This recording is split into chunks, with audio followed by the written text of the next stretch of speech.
Монгол Улсын засгийн газрын хэрэгжүүлэгч агентлаг жижиг дунд үйлдвэрийн газар үзүүлж байна. Монгол Улсын засгийн газрын хэрэгжүүлэгч агентлаг жижиг дунд үйлдвэрийн газар кластер ба инновац цахим сургалт. За өнөөдөр орон нутаг жижиг дунд үйлдвэрийг хэрхэн хөгжүүлэх вэ? Тэг хөгжлийн загварчил болох нэг сүрэн нэг бүтээгдэхүүн аян гэдгийн талаар. Нэг сүрэн нэг бүтээгдэхүүн аяныг хэрхэн яаж хөгжүүлэх вэ? Зам дагуулсан борлуулалтын чиглэл, борлуулалтыг нэмэгдүүлэх арга. 6 дахь аж үйлдвэр, аж үйлдвэрийн 4 дахь хувьсгал гэсэн сэдвийн үргээр өнөөдөр бид энэ хөгжлийн загварыг ярилцсанаа. За тэгэхээр нэг сүрэн нэг бүтээгдэхүүн аяны маань одоо эхний яг түүхэн хаанаас гаралтай хэдэн оронд хөгжөөд ямар амжилтанд хүрсэн гэдгийг ингээд товчхон хэлье. Тэгэхээр 1979 онд Япон улсад бол анх энэ нэг сүрэн нэг аяны бүтээгдэхүүн гэдгийг анх бий болгосон. Анх яагаад энэ аяныг бий болгосон гэхээр Японы 1979 он гэдэг чинь одоогоос нэг 50 хүрэхгүй жилийн хугацаа Японы одоо хөгжил бол тухайн үед ялангуяа баруун мужид бол нэлээд доогуур байсан. Тэгэхээр хүн бүгдийг иргэд бүгдийг орлоготой сум бүрийн хөгжүүлэхийн тулд тэн суманд амьдарч байгаа иргэд бүгдийн орлого одоо нэмэгдсэн байх ёстой. Тодорхой хэмжээний бараа бүтээгдэхүүн үйлдвэрлэсэн байх. Үйлдвэрлэсэн бүтээгдэхүүний экспорт нь гаргасан байх ёстой гэдэг шаардлагыг тавьж исэн. Тэгээд тэд нэр юу болсон гэхээр нэг юм аян гэдэг юм хөгжлийн шин загвар гаргаж ирээд энэ аяныг бол тухайн үед хөгжүүлж хэлсэн. Тэгээд энэ аяныг бол одоо бол шин зүйл биш. Монголд бол 2006-аас 7-8 оны үед бол анх бас хэрэгжиж эхэлсэн. Тэгээд дунд хэсэгт нэлээд тасраад одоо энэ одоогоос 2-3 жилийн дахиад яригдаж эхэлж байна. Энэ аян бол яг тухайн орон нутгтаа бол хөгжлийг авчрах иргэдийн орлогыг нэмэгдүүлэх их чухал үйл гүйцэтгэв. За тэгэхээр одоогоос 38 жилийн Японы Аяма мужид хүмүүсийн амьдрал ядуу байсан. Бүх хүн нийслэл рүү явсан. Одоо мужтай хэдхэн цөөхөн настайчууд хүүхдүүд үлдсэн байсан. Энэ аяныг хөгжүүлээд одоогийн энэ мужид хүн бүхэн машинтай хангалуун сайхан амьдарч байна. Орлого нь их нэмэгдсэн. Хотоос хөдөөд иргэдийг ирүүлэх одоо аян болж хөгжсөн. За тэгэхээр яг аяны маань гол зорилго нь юу гэхээр бол энэ аян бол Монгол бол одоо хэрэгжиж Монгол улсад хэрэгжиж 3 жил болж байгаа. Аяны одоо түрүүчийн үр дүнгууд бол гарч эхэлсэн. Тэгэхээр яг гол зорилго маань тухайн нутгийн иргэдийг тухайн хүн яг юу хийж чаддгийг, тухайн орон нутгийн ямар нөөц бололцоотой тийм нутгийн одоогийн бодит эрдэнэс нь юу вэ? Эрдэнэс гэдгийг дээр бол одоо энэ зурган дээр үү Шигоны зураг тавьсан. Энэ Шиго бол одоо ховдод бол намар 9 сард 10 сард бол Шиго захаар дүүрэн байгаа. Айл бүгд одоо Шиго тарьдаг. Захаар дүүрэн портер дээр одоо Шигого тавьсан ингээд тийм дүр байдаг. Хот руу авчрах гэхээр үнэн өндөр болчих гээд байдаг. Тэгэхээр яг тухайн ховдын өөрийнх нь эрдэнэс болохоор яг энэ Шигогоор төсөөлөд байна. Одоо ялангуяа энэ Шигоны орцтой одоо сайхны бүтээгдэхүүн янз бүрийн илүү маск юм болоод ирэхээр үнэн 20-30% нэмэгдээд ирэх. Ийм өндөр үнэтэй байна. Тэгэхээр өнөөдөр бид нэр төрийн сургалтууд дээр одоо яг энэ үгийг бас хот сургалт хийж байхдаа хэлцлээсэн. Өнөөдөр бол тэнд одоогоор арай хараахан би бодоогүй байна. Зөвхөн яг бүтээгдэхүүнээ түүхий гэдэг одоо ашиглаад байна. Шигоны хайсыг бид нар одоо яг тусруулж байна. Тэр үрийн бол тусруулж байна. Итгэс гадна тийм. За одоо тэгээд яг аяныхаа зорилго одоо гурваа дахиад орё. Тэгэхээр шурган ажиллах хэрэгтэй. Ер нь ямар нэгэн жижиг дунд үйлдвэр эрхэлж байгаа хүн бол нэг 2-3 жилийн дотор ингээд цуцаад одоо эрхшээлийг давхаас юу яагаад одоо хальсраад ингээд хайлчдаг. Доотлол нь 5 жил ингээд зүтгэжээд таны яг ихний үр дүн гардаг шүү гэдэг нь олон улсын одоо туршсан тийм туршлагууд байна. За тэгэхээр энэ тухай бүтээгний түүхийгээр нь Шиго түүхийгээр нь итгэс гадна нэмэн өртгсөн гэсэн тийм бүтээгдэхүүн үйлдвэрлэх хэрэгтэй. За тэгэхээр борлуулалтын сувг олох хэрэгтэй. Бүгдээрээ ховдод өнөөдөр бүгдээрээ шигуугаа тариад байдаг. Нааша хот руу авчирхаад өндөр өртөгтэй болчих гээд байдаг. Тэгэхээр борлуулалтын сувган байсан.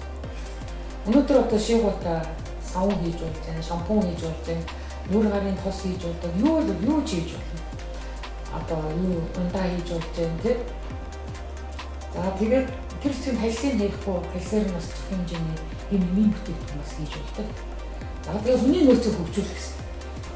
Тэгэхээр яг энэ бүгдүүд бол яг тухайн одоо аяны чинь гол зорилго бол өөртөө ажлын байр бий гэдэг энэ том концепт явж байгаа. Тэр чинь явж байгаа. За тэгээд аяны хүрээнд яг их нь юу хийх хэрэгтэй гэхээр жижиг дунд үйлдвэрийг хөгжүүлэх хөтөлбөр гэж хэлсэн газраас 2019 онд батлагдсан. Энэ хөтөлбөр дээр 4-5 том тийм бүлгүүд байдаг. Бүлгүүдийн нэг бүлэгт нь яг нэг сургууль бүтээгдэхүүн аяныг хөгжүүлнэ. Ингэж бид нар жижиг дунд үйлдвэрийг хөгжүүлэх юм туслахын тэдгээр туслахын дэмжихийн гэдэг одоо гол зарчим бол тодорхойлоод авсан байгаа. А тэгэхээр хин яг юу их вэ гэхээр одоо шатндаа одоо тодорхой засаг даргын хамгийн газар иргэдийн төлөөлөгчдийн төлөөлөгч нар энд бүр бас оролцох гэсэн. Та нар өнөөдөр яг хараа засаг дарга иргэдийн төлөөлөгчдийн хурал энэ жижиг дунд үйлдвэрийн бараа бүтээгдэхүүн үйлдвэрлэж энэ нэг явцад хурлын төлөөлөгч нар оролцсон гэж бодож юм уу? Эсвэргээрээ өнөөдөр засаг даргын мөрийн хөтөлбөр би засаг дарга болъё гэж сонгох миний мөрийн хөтөлбөр би та нарын төлөөлөгч болъё гэдэг миний мөрийн хөтөлбөр тухайн орон нутгийнхаа иргэдийн орлогыг сайжруулна, амь амжиргааг дээшлүүлнэ, тухайн орон нутгаа бид нэр хөгжүүлнэ, орон нутгийн хөгжлийн сангаас гадна орон нутгаа хөгжүүлнэ гэж ингэж яг төлөөлөгч нар засаг дарга маань ангийн засаг дээр тэр зүйл их хурлын гишүүн өрт ингэж бүрийн хөтөлбөртөө ингэж тусгаж оруулж ирдэг. Тэгэхээр яг энэ нэг суурины бүтээгдэхүүн аян бол одоо зогшотны бүх төвшин бол энэ аяныг бол маш сайн дэмжиж хамтарч оролцож ингэж ажиллах хэрэгтэй ажил байгаамаа. Аяны маань яг гол зорилго бол одоо 3 зүйлийг яг хэлээд байгаа. Юу гэхээр яг бараа бүтээгдэхүүний аян гэдэг чинь бид нэр чинь тодорхой яг энэ бодит бараа бүтээгдэхүүн дээр бас одоо яриад байгаа.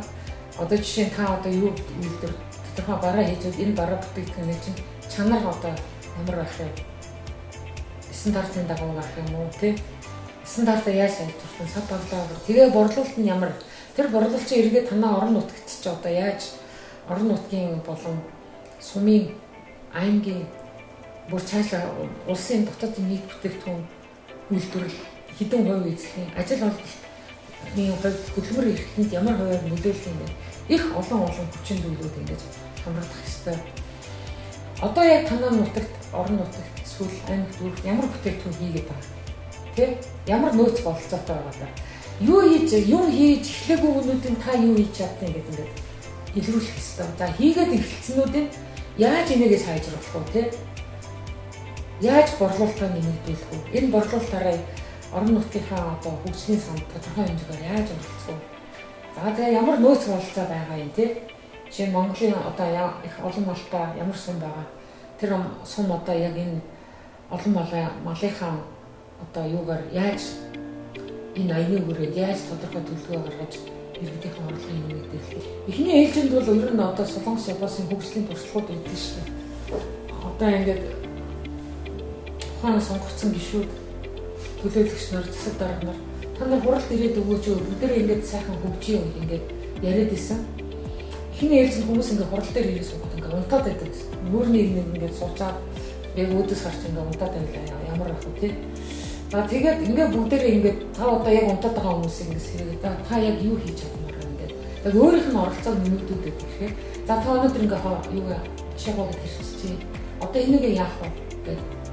Ямар ингээд эсвэл мэдээлэл аваад сургалт өгөөд эсвэл өөрийнх нь яг саналыг сонсоод тэгэхээр нөгөө хүмүүс чинь дараа дараагийн 2-3 удаагийн хурал дээр яагаад тэгэхээр нөгөө бараа бүтээгдэхүүн ингээд одоо жишээ гоёсны болоод одоо жишээлбэл шампунь болчихлоо шүү дээ. Шампунь орсны арилганд ингээд ороо ивчгаар нөгөө бүтээгдэхүүний чинь борлуулалт эрс нэмэгдээ ивчгаар нөгөө хүн чинь бүр сонирхолтой болоод нүдэн сэргээд ингээд нөгөө хурлын чинь 2-3 дахаас нөгөө даргаыг бүгдээр нэг цуглаад хуралдаах юм, бүгдээр нэг цуглаад хуралдаах юм бүр тэгж эсрэгээр ярьж тэгж болдог болчихсон. Тэгээд дараа нөгөө хурал дээр би ингээд ийм ингээд саналаа ингээд өгдөг. Ийм болчихсон юм. За тэгэхээр яг нэг зүрхний бүтээгдэхүүн аяны яг зарчим нь одоо яг юу юм бэ? Орон нутгад дэлхийн хэмжээнд сэтгэж үйлдвэрлэлээ явуулах гэдэг байгаа байхгүй юу? Дэлхийн хэмжээнд гэдэг нь одоо экспортыг нэмэгдүүлэх. Одоо яг Монгол шиг юм бага зах зээлтэй нөхцөлд бол бүгдээрээ нэг төрлийн бүтээгдэхүүн эсвэл нэг төрлийн биш ч гэсэн одоо худалдаа авч чаддаг бас тийм сайн биш юм. Тэгэхээр яг хийсэн бүтээгдэхүүнээ дотооддоо үйлдвэрлэлээс гадна ингээд юу яа. Экспорт гэж яаж байгаа. Тэгэхээр экспорт тусдаас идэв байгаа. Яг аяны эцсийн зорилго нь бол хүний чадамж. Өнөөдөр тухайн бүтээгдэхүүний яг гэртээ ч юм уу, үйл жижиг дунд үйлдвэрлэлийн байрандаа байна уу, хааж яж болно. Тухайн нэг бараа бүтээгдэхүүн нэг хүн л хийж байгаа. Тэгэхээр тэр хүний чадамж одоо ингээд бас ингээд сайжраад яваад байна тийм. Чадамж. Тэгэхээр яг эцсийн зорилго нь хүний чадамж сайжруулна. Чадамж сайжруулна, хүний сэтгэлгээ өөрчлөн, хандлага сайжруулна гэж чинь ингээд өнөөдөр би ганцаараа хийх биш ингээд нийтээрээ яаж юм бүтээгдэхүүнийг хийх үү? Тийм одоо энэ зураг дээр байна. Өнөөдөр ховдод алим тариалан тий. Тэгэхээр яг тухайн ургадаг нөхцөл нь тийм сайн ч гэсэн яаж нийт Монгол нутгаараа алим бүгд хэдийн бүгд ингээд бидний бүгд гадаадаас ингээд алим авч ирж байгаа юм бэ? За тэгэхээр аймаг сумын засаг даргын алсын хараагүйгээр энэ ажил бол одоо явахд их хэцүү. Амжилт хүрэхэд жоохон бага одоо юу юм уу амжилт хүрэхэд жоохон бага юм уу хараад байна. Тэгэхээр нутгийн иргэдийг хөгжүүлэхэд бол аян их үүрэгтэй гэдэг. За тэгэхээр нэг яг одоо ажиллаа хийхэд бол энэ аяныхаа хүрээнд бол төлөвлөгөө гаргая. Одоо гаргацсан аймаг сумдууд бол төлөвлөгөөгөө одоо дахиад дараагийнхаа шатыг бүр ингээд нарийчлаа. Одоо ингээд яг зурган дээр гарсан шиг ингээд бүтээгдэхүүнүүд ийм сайхан бүтээгдэхүүнүүд ингээд үйлдвэрлэлсэн байна. Энийг яг дараагийн шатнд нь яаж олон зах зээлтэй газар гарах уу, яаж борлуулалтаа нэмэгдүүлэх үү гэдэг талаас бол төлөвлөнд их нарийн төлөвлөгөөнүүд бол оруулсан байгаа. За тэгэхээр өнөөдөр яг энэ нэг сүрэн бүтээгдэхүүн аяны хүрээнд бас дотоод Монголдо яаж ажиллах уу гэдгийг ярьж байгаа боловч бас яг энэ нөгөө анх хөгжсөн орнуудын энэ аянаар ингэж үдийн ингэж зэрэгт хүрсэн туршлагуудыг бас ингэ давхар яриад байгаа. Тэгэхээр тухайн үед одоо Японууд бол яг тэр суманд ингэ 60 хүнлтийн хөдөлгөөн гэдэг хөдөлгөөнийг бий болгосон. Энэ аяныхаа хүрээнд. Тэр ямар учиртай хөдөлгөөнөөр одоо ингэ та нар ингэ 60 хүнлтийг одоо 60 хүнлтээ 60 хөдөлгөөн өмсөн. Тэгэхээр одоо нэг хөлн тухайн сумын одоо нэг юу гэж бодчих. Нэг салбар одоо тухайн нэг одоо эдийн засгийн хөгжлийн олон салбарууд байгаа тийм үйлдвэрийн олон салбар нэг салбар. За одоо 60 хөлтэй гэхэд 60 салбар танаа тэр юм суманд байгаа. Одоо жишээ нэг хөл нь болохоор ногоо тэрдэг хөдөө аж ахуйн салбар байна. Хөдөө аж ахуйн дотор олон шүү дээ. Мал одоо мал үржүүлэх, мал өсгөх гэх ингээд 60 хөл ингээд 60 ингээд доотлон 60 гэвч 60-аас илүү 80 100 хэд ч хийж байна. Тэгэхээр одоо тэр нөгөө нэг жаргуулынгийн зэрэг сайн хөгжүүлж чадахгүй маа гэд одоо засаг дарга төлөөлөгч хурлын дарга нар маань чадахгүй маа гэхэд нэг юм уу 2 3 4 5 хүлийн ингээд арай илүү төлхөө хөгжүүл. Тэгэхээр одоо Сэлэнгэ аймгийн хувьд жишээ авахад бол одоо Сэлэнгэ бол газар тариалан ногоо фермер бол илүү хөгжсөн. Тэгэхээр бид нэр энэ чиглэл байгаа илүү байна. Зөвхөн бол энэ чиглэл байгаа илүү байна. Тэгэхээр баян үлгээ дээр болохоор одоо энэ гар урлал ингээ илүү хөгжсөн. Бид нар энэ чиглэл рүү илүү байна. Эннийхээ борлуулалт ингээд зөвхөн аймагтай биш, Улаанбаатар, Монголдоо биш, бүр дэлхийн даяар яаж гарах вэ? Ялангуяа энэ гар урал дээр одоо жишээ ярих бол ЮНЕСКОд бүртгүүлдэг одоо гар урлалын бүтээгдэхүүнийг энэ бүтээгдэхүүн ингээд одоо Монголд байгаа ЮНЕСКОгийн байгууллага нарийн бичгийн даргын газраар дамжуулан гаргадаг. Тэгэхээр бид нар түрүү нөгөө ярьсан мэдээлэл чухал гэдэг нь бол одоо энэ тэм одоо ойж байгаа баян үлгээд энэ гар урал хийж байгаа хүмүүсийг бол тэр мэдээллийг өгөх ёстой.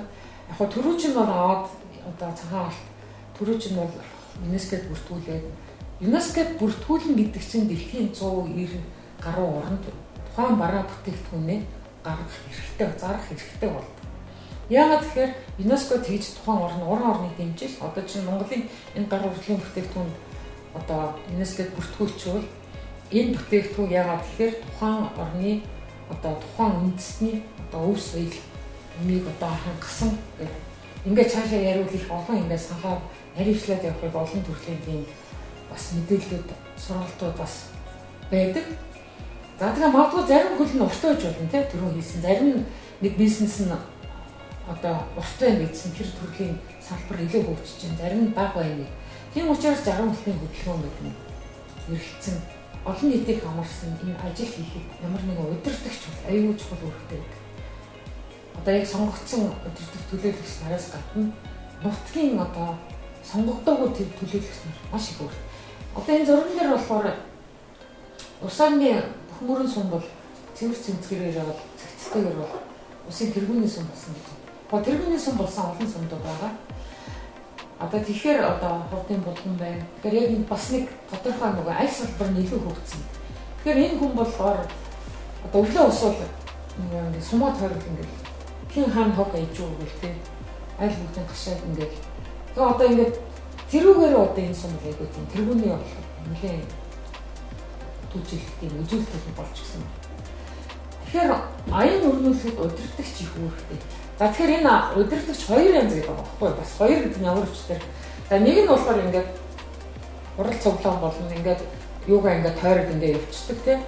Өглөө хаана хин юу болж байна одоо та нар маань юу болж байна юу товч байна яаж вэ мэдээлэл хаашаа өгөх.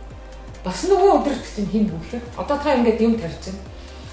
Нөгөө тарьсан юм маань гоо. Ингээ үрсэг тарьчлаа. Нээлтээр ингээ за үрсэг тарь ингээ мод тарь цэцэрхэн тарь ингээ мод өглөө. Нөгөөт нь урахгүй. Тэгэхээр яг нөгөөт нь тийм академик талын шинжлэх ухааны талын тийм хүн.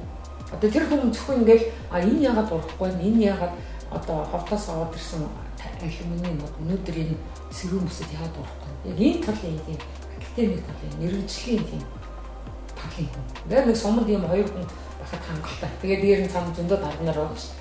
Тэгэхээр өөрчлөлт шинжилгээг өнөөдрөөс ингээ эхлэх ёстой. Эхлүүлсэн яаж дараагийн шатруу бүр нарийн бүр яаж одоо илүү амжилтанд хүрэх үү гэдэг бүр нарийн төлөвлөгөөтэй гаргаж ажиллах ёстой. Тэгэхээр өөрчлөлт шинжилгээ өнөөдөр л хийх ёстой. За тэгэхээр борлуулалт нэмэгдүүлэх бас олон аргууд байгаа. Бүх газруудад гэр гуанзан чиглэлтэй байгаа. Энэ олон гэр гуанзангууд дээрээ түшиглээд бид нэр яг тэрийг одоо зөвхөн хоол хийхээс гадна хоол идэхээс гадна бас яг тийм тухайн бүтээгдэхүүний тухайн тэр газар борлуулдаг юу хийж тэр суманд те ойрхон газар тэгээд тэр гэр гуанзангуудад авчирч эхний ээлж нь аяны маань бас нэг зурган нэг зардал баг гэдэг утсыг энийг хэлээд байгаа байхгүй юу. Тэгэхээр одоо энэ зурган дээр гарч байна те ингээд зам дагуултын борлуулалт одоо манай бол ойрхон бол яг энэ дүү шаардлага хангахаар ингээд болцсон байгаа. Одоо энэ урхнаас ахуулаад одоо Борнуурын сангийн аж ахуйгаар бас Жайкагийн тусламжаар одоо бас юу яасан нэг борлуулалтын цэг байгуулад өгсөн. Борнуурын бол тэнд бүгдээрээ юугаа бараагаа тавиад нөгөө хийж байгаа тэрсэн нөгөө төмс юмаа тавиад зуны цаг туул тэнд бол хүмүүс бүтээгдэхүүнийг аваад тэгэхээр аливаа ажлыг заавал эхлүүлэх хэрэгтэй. Эхлүүлэх хэрэгтэй яг одоо эхлүүлээд яагаад шантраад хаячих уу гэдэг бол энэ бол тусдаа асуудал. Заавал ажлыг эхлүүлэх. За одоо тэгээд харж байгаа энэ зурган дээр нөгөө автобусанд онгоцны буудлын дээр тий төмөр зам авцгсуулууд дээр нөгөө нутгийн иргэдийн хийсэн бүтээгдэхүүний реклам зургууд ингээд байна тий нийслж явж байгаа автобусууд орон нутгад явж байгаа автобусууд ч гэсэн яг ингэж хийж болно шүү дээ. За тэгээд яг өнөөдөр яг энэ нөгөө нэг сүрэн нэг бүтээгдэхүүн аяны чи яаж хөгжүүлэх үү гэдэг чинь яг одоо бид нар нөгөө Японд бол яг ингээд бас ингээд бүр тийм нэр томьёо гаргачаад байгаа. 6 дахь хажуулт. 6 дахь хажуулт. Тэгэхээр яг юу хэлээд өгөхөөр одоо нэгтгэх нь болохоор анхан шатны үйлдвэр. Тэ боловсруулах үйлдвэр. Худалдаа гэдэг яг энэ ийм 3 яг циклээр ингэж шат дамжлагаар ингэж энэ 6 дахь хажуулт гэдэг нэр томьёо гаргаад байна. Аливаа нэг юм чинь төвшил хөгжил авчрахгүйгээр бол одоо хөгжлийн явц нь бол тийм хурдан түргэн харагддаг. Тэгэхээр өнөөдөр яг энэ аяны маань нөхрөнд бид нэр кластер гэдэг асуудлыг бол зайлшгүй оруулж ирэх хэрэгтэй. Кластер, инновац.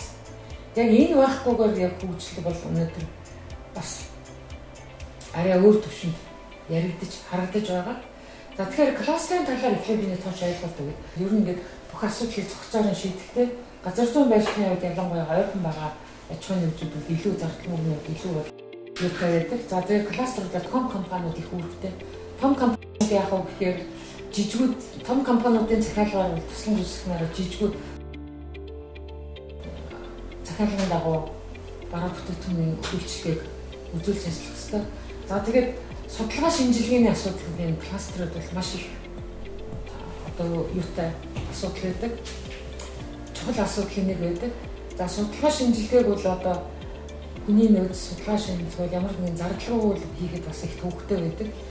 Нэг сүрний бүтээгдэхүүн энийг л бид нар зардал батгаар хийчих болно гэж яриад байгаа. Гэхдээ кластерын хувьд бол ялангуяа энэ судалгаа шинжилгээ R&D гэж бид нар бол нэлээд мөнгө гаргаж ажилладаг. Кластер гэдэг нь одоо оролцогч нэг бүр тус бүр тэдний хоорондын шүлжээг бий болгоход их анхаарч ажилладаг. За хэлсэнтэй томоо компаниуд, жижиг компаниуд ба эрдэм шинжилгээний байгууллагууд цог зөвлөлөө шийдэх ёстой гэдэг. Хувийн хвшлийн оролцоог илүү төрхөө ажиглагддаг.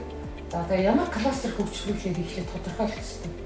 Одоо түрүүчээс бол савн үйлдвэрлэлийн кластер гэдэг одоо Европын транспортын хүрээнд бас гарцсан явж байгаа. За тэгээд инновац судалгаа хүнээ яаж сурах юм?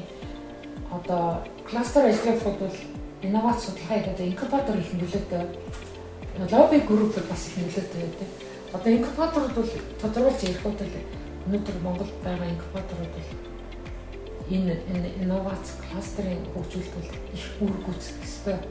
Ягаад тэгэхээр тодорхой хэмжээний одоо зардал өндөр шаарддаг тийм ажлуудаар инкубаторууд бол үр байдаг. За тэгээ маркетинг хөгжүүлэх үзэсгэлэн бодолтой яаж хийх үү, экспортод яаж гарах уу гэсэн сургалтууд бүгдээрээ ингээд их уялдаатай байх ёстой. Шинэ одоо мэдлэгийг баялаг болгоо хувиргах үйл ажиллагааны үр дүнд бий болсон бүтээгдэхүүн үйлчлэг маркетинг зохион байгуулалтын цогц шийдлийг бол инновац гэж хэлээд байна. За тэгээ инновац гэж ярихад бол гарааны бизнес бол зайлшгүй ярих хэрэгтэй. Инновацийн бүтээгдэхүүн шинээр үйлдвэрлэх зорилгоор хөгжсөн явуулсан. Одоо гарааны компани гэдэг. Тэгэхээр гарааны стартапуудыг бол бас цоо шинээр инновац хийгээ хөгжүүлэх гэж ойлгохоос илүү бас тухайн одоо түрүүний үзэгний жишээ авсан тийм энэ үзгийн ойл хүчийн компани үйлдвэрлээд эхэлсэн. Тэгсэн үртлэрээ энэ дээр тодорхой хэмжээний одоо үр нэмэгдэл одоо энэ зүйлтийг тийм ингээд зүйлтэй одоо шинээр яхад энэ чинь бас тодорхой хэмжээний судалгаа шинжилгээ одоо зүгээр үзэн дээр авах тийм нэг сүрэн нэг бүтээгдэхүүн аяныг хэрхэн хөгжүүлэх вэ? За тэгээд энэ аяны хүрээнд яаж жижиг дунд үйлдвэрлэх гэснээр кластер маягаар хөгжүүлэх вэ? Кластерт хөгжсөн нэгдсэн аж ахуйн нэгд яаж инновац болгож бүгдээрээ ажиллах вэ гэдэг. Энэ бүх ажлууд чинь бүгдээр хоорондоо их уялдаатай байна. Тэгэхээр өнөөдөр яг нэг жишээ авъя. Савнгийн яг кластер гэдэг дээр жишээ авч ярихад бол хаа эвдээд гарсан өөх тосын одоо тэр өөхийг тэр нөгөө шонхор дээр байгаа бүх махбодталтай хүмүүс бүгдээрээ тэр өөхийг ингээ хайдаг. Ингээ ширийн доороо ингээ хаяад идэг. Ингээд өөхийг аваад хаяал мэдээж өөх махаа нөгөө борлуулалтаа бодоод их өөхтөө махан авахгүйгээд за тэгээ нөгөө өөхөө хаяад идэг. Одоо энэ хаях бол их олон жил үргэлжилсэн. Одоогоос нэг 2 жилийн өмнө тэр өөхийг нэг хөгжлийн мэргэжилтэд иргэн цуглуулж авч эхэлсэн. Цуглуулж аваад тэрийг бүгдийг цуглуулж аваад шуудан дэж аваачаад хажууханд нь одоо нөгөө өөхөө бүгдийг шаргаагаад өөхөн тос болгоод тэгээ өөхөн тос болгоод нөгөө өөхөн тосоо худалдаа нийтийн олонны байгууллагуудад ингээд зарж эхэлсэн. Тэгээ сүүлийн үед нөгөөдгөөс нь нөгөө савн гэдэг үйлдвэрүүд, жижиг үйлдвэрүүд авч эхэлсэн. Савны үйлдвэрүүд авч ирэхэд нөгөөдгөрөө савн үйлдвэрлэж эхэлсэн. За ингээд яг савн үйлдвэрлэлээ. Тэгээ савны чинь гол орц нь болохоор наатрийн шүлт гэж юм байдаг. Наатрийн шүлт өнөөдөр Монголд гэдэг ганцхан газар байхгүй. Тэгэхээр яг энэ шүлтийг одоо бид нэр яаж хийх вэ? Түрүү нөгөө нэг кластерыг яаж хөгжүүлэх вэ? Кластерын нөгөө нэг эрдэм шинжилгээний байгууллага ихтэй сургуулиудаа хамтарч ажилладаг. За тэгээ нөгөө нэг судалгаа шинжилгээний ажлууд бас хамтарч хийх ёстой. Тэгэхээр савн хийхэд гол түүхий наатрийн ууш. Энэ савнгийн кластер дотор ингээд ийм олон салбар бий болоо тийм. Одоо түрүү хэлсэн нөгөө малчнаас болоод малчин гэснээр захууд болоод ирлээ. Тэр ихтгэл одоо иргэн хүн ингээд үйлдвэр, савнгийн үйлдвэр. За тэгээд одоо энэ химийн одоо аюултай юм бодис бас үйлдвэрлэх бас юм юу гараад иржээ. За тэгжэл нөгөө савн гэж яаж одоо инновац болгож дараагийн шатанд нь яаж гоё үнэртэй болох вэ? Тэгэхээр үнэр гарах бас тийм үйлдвэрлэлүүд бас хэрэг болоод иржээ. Одоо янз бүрийн үнэр гаргадаг бодис, үнэртэй бодис гаргадаг. За тэгснээр сав боглоо буудлыг яаж хийх вэ гэхээр сав боглоо буудлыг яаж хийх вэ гэдэг бас сав боглоо буудлын чиглэлийн үйлдвэрүүд бас энэ кластерт нэгдээд ирж байгаа. цаашлбал аймаг бүгд яг энэ савн хийх хэрэгтэй. Яагаад гэвэл бид нарт өнөөдөр түүхий нөөц боломж их юм. Өнөөдөр аймагуд айлууд малын ичснийхээ өөхийг бол ингээд хайдаг. За ялангуяа аймагуд сундуудууд бол тэр өөхийг ингээд залганд авчиж хайдаг. Үн шат бүгдээ шин салбарууд бий болоод гарч ирээд байна шүү дээ. Бас ингээд тос үйлдвэрлэдэг, тос цуглуулдаг тийм агуулгын тийм хөргүүртэй тийм бас агуулгын аж ахуйнууд бас бий болоод эхэлж байгаа.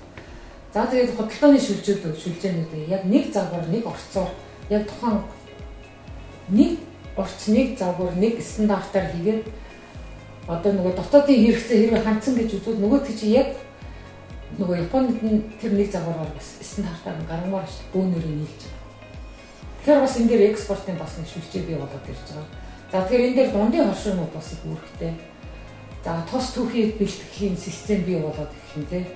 За тэгжээд л нөгөө манай дотоодын компаниуд бас нөгөө нэг одоо чиглэл шиг ийм тоног төхөөрөмж хийдэг компаниуд бол энэ бас үүрэгтэй болоод ирэх. Яагаад гэхээр нөгөө нэг тосны савнгийн хийв, тавиур одоо тэгээ яг тэр тухайн тоног төхөөрөмж ямар шийдвэр ямар төхөөрөмжөөр бий болдог тэр бүгдийг ингээд үйлдвэрлэх бас компани бий болоод эхэлж байгаа. За тэгээ нутаг нутгийн брэндүүд бий болоод ирнэ. За тэгээд энэ хөгжлийн яг энэ шийдлийг бий болгодог энэ төрийн болон төрийн бус байгууллагууд мэргэжлийн холбоотууд энэ бас их үүрэгтэй болоод ирнэ тий. За тэгжээд энэ савнгийн ч одоо шингэн савн байна, хатуу савн байна.